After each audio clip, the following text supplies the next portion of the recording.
नमस्कार, मैं doctor Manju Jain, retired associate professor from SN. Singh degree college Kanpur. मैं पिछले कई महीनों से धर्म मार्ग नामक शीर्षक के अंतर्गत कुछ आध्यात्मिक और कुछ धार्मिक विचारों को लेकर के वीडियोज़ आप तक भेजती हूँ। तो ये कई बार हमारे और आपके बीच में चर्चा हो चुकी है कि ये धर्म मार्ग पर चलना या मोटिवेशनल स्टोरीज़ सुनना, पढ़ना, ये हमारे शारीरिक और मानसिक विकास के लिए, हेल्थ के लिए बहुत ज़रूरी होता है। फिर क्या है कि कितनी भी विपरीत दशाएं होती हैं या गलत रास्ते होते हैं तो हम डगमगाते नहीं हैं, बल्कि एक सही रास्ते का चुनाव करते हैं और आगे बढ़ते हैं। तो आज एक विचार मैंने निकाला है जिसका शीर्षक है शक्तिशाली प्रवृत्ति, और इसको हम तक लाए हैं श्री अर्जुन शर्मा जी। अर्जुन शर्मा जी, आपका बहुत बहुत नमस्कार एंड धन्यवाद कि आपकी बात मैं जन जन तक रखती हूँ। चलिए देखते हैं क्या है। कोई भी समस्या सुखदायी नहीं होती, ये तो सही बात है, किसको अच्छा लगेगा। वह दुख, तनाव, अशांति, द्वेष लेकर आती है। व्यर्थ सोच छोड़ सकारात्मक सोच विकसित करने से समाधान आसान होने लगता है। गलत को देखते हुए भी नहीं देखना चाहिए, सुनते हुए भी नहीं सुनना चाहिए। गांधी जी के 3 बंदर है ना, बुरा ना देखो, बुरा ना सुनो, बुरा ना कहो, वही वाला बात। जितना सोचते हैं उतना ही नहीं होता है, न सोचते भी हो जाता है। मांगे मिले न भीख, बिन मांगे मोती मिले।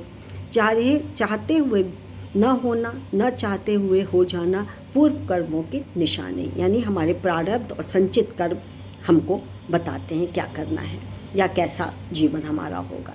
भय के वातावरण में निर्भय रहना शक्तिशाली बनने की प्रवृत्ति है। सदा शक्तिशाली स्थिति नहीं रहती, कोई न कोई समस्या, विघ्न पैदा होती रहती है।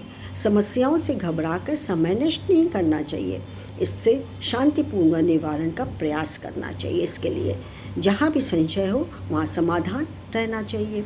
अपने आप को प्रसन्न रखने की कला सीखनी चाहिए। हंसमुख व्यक्ति को देखकर मन प्रफुल्लित ही तो होता है। अच्छे हरे भरे फूल देखिए, बगीचा देखिए, पहाड़, नदियाँ, समुद्र या प्रकृति की कोई भी छटा देखिए, या फिर हंसमुख वातावरण चारों तरफ हो तो अपने आप ही हंसी हो जाती है, अपने आप ही मन खुश हो जाता है। जो सदा कायम रहे तो परिवार, समाज और दूसरों को भी खुशी दे दी जाती है। यह मानवीय प्रवृत्ति है। समर्थ उद्धार स्वरूप भाव रहे। खुद रोते रहें तो दूसरों पर क्या प्रभाव होगा, अच्छा प्रभाव नहीं डलेगा। हर स्थिति में स्थिर रहने वाले ही विजयी होते हैं।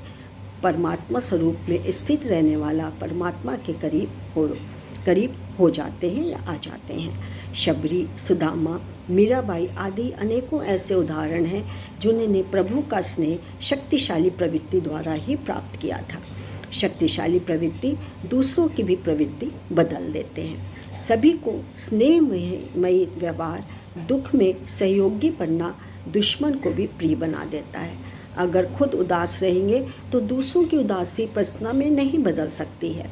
निर्धनों से समानता रखना शक्तिशाली प्रवृत्ति का द्योतक है। चाहे कोई भी कितना धैर्यवान, ऐश्वर्यवान क्यों ना हो, वह भी सहज प्रवृत्ति का या प्रकृति बना हो जाता है या बन जाता है। उसमें भी कोई ना कोई दोष रहता ही है जो उसे शक्तिशाली नहीं होने देता। किसी न किसी परिस्थिति में वह दब जाता है जिससे वह देवत्व नहीं प्राप्त कर सकता। साधारण कर्म अलौकिक कर्म में बदल जाएं, ऐसी प्रवृत्ति होनी चाहिए। आत्मिक दृष्टि प्रवृत्ति का अभ्यास करने, निर्मलता धारण करने, हर परिस्थिति को सहन करने से ही साधारण प्रवृत्ति शक्तिशाली प्रवृत्ति में परिवर्तित होगी और ईश्वरीय गुण प्राप्त होंगे। प्रभु को हमेशा याद रखना, अपने को उनके प्रति समर्पित रखना जीवन का लक्ष्य होना चाहिए। बहुत सुंदर विचार की प्रस्तुति अर्जुन शर्मा जी ने की है, दिल तक छू गई थी। तो आज इतना ही, फिर मैं कल एक नए विचार के साथ आपके सामने उपस्थित होंगी। तब तक के लिए मुझे आज्ञा दीजिए। नमस्कार, थैंक यू।